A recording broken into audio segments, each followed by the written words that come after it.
can't sleep. Wednesday too. The day's Wednesday. Wednesday break my heart. Wednesday morning. Wednesday happy days. Wednesday stay in bed. Waiting for Wednesday. Hi, everybody, and welcome to NSS. This is the Reynolds Report.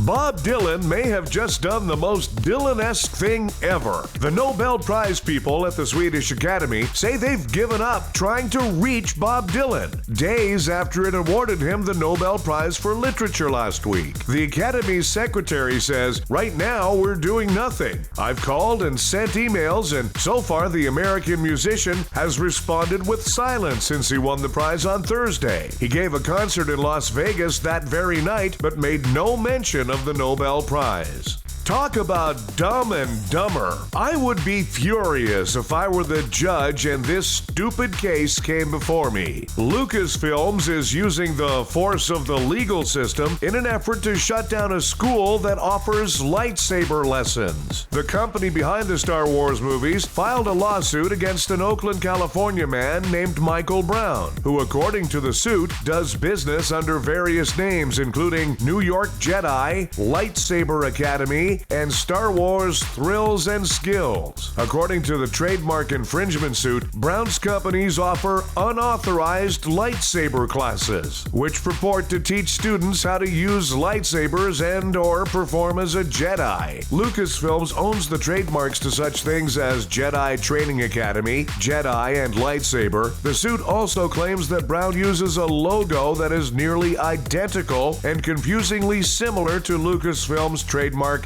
Jedi Order logo. And now, everything you ever wanted to know about the female mind. Episode 387, Creepy Clowns. And now it's time for another episode of 1 Minute Inside a Woman's Head. That's the big story. A ban on creepy clowns. To me, they were always creepy, especially circus clowns. Clown makeup smeared on the old wrinkly skin of a guy who goes town to town with a traveling roadshow. That's creepy. Of course, I was also emotionally scarred by having close seats to the musical Cats.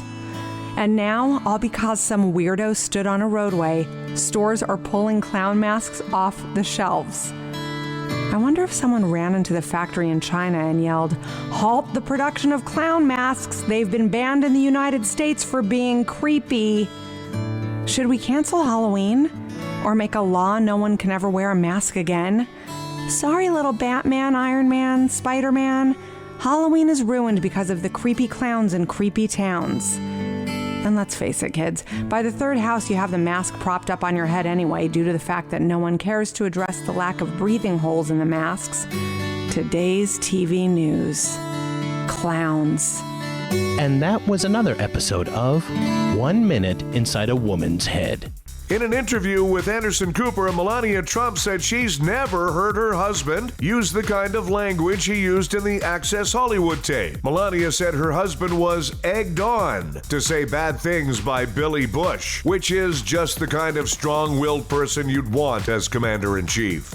Dancing with the Stars is reportedly trying to book Billy Bush. Of course, if that happens, they'll legally have to change their name to Dancing with the Stars and the World's Biggest Tool. Billy Bush is donating $10 million to women's charities, which goes to show that Bush is trying to make amends. That's good. It also shows that he gets paid way too much to ask actors how they balance work and family. Brad Pitt got to see some of his kids over the weekend for the first time since filing for divorce. He says it was great to see the kids, and even better to drop them off and resume plowing his way through an endless parade of supermodels. On Monday, China launched 2 people into space for a 30-day stay. Unfortunately, their names weren't Trump and Clinton.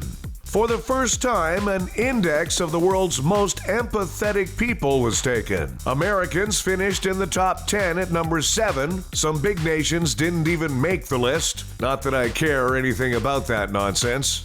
An unfinished Alabama nuclear power plant will go on auction next month. It's ideal for that do-it-yourself science hobbyist or your typical globe killer Bond villain.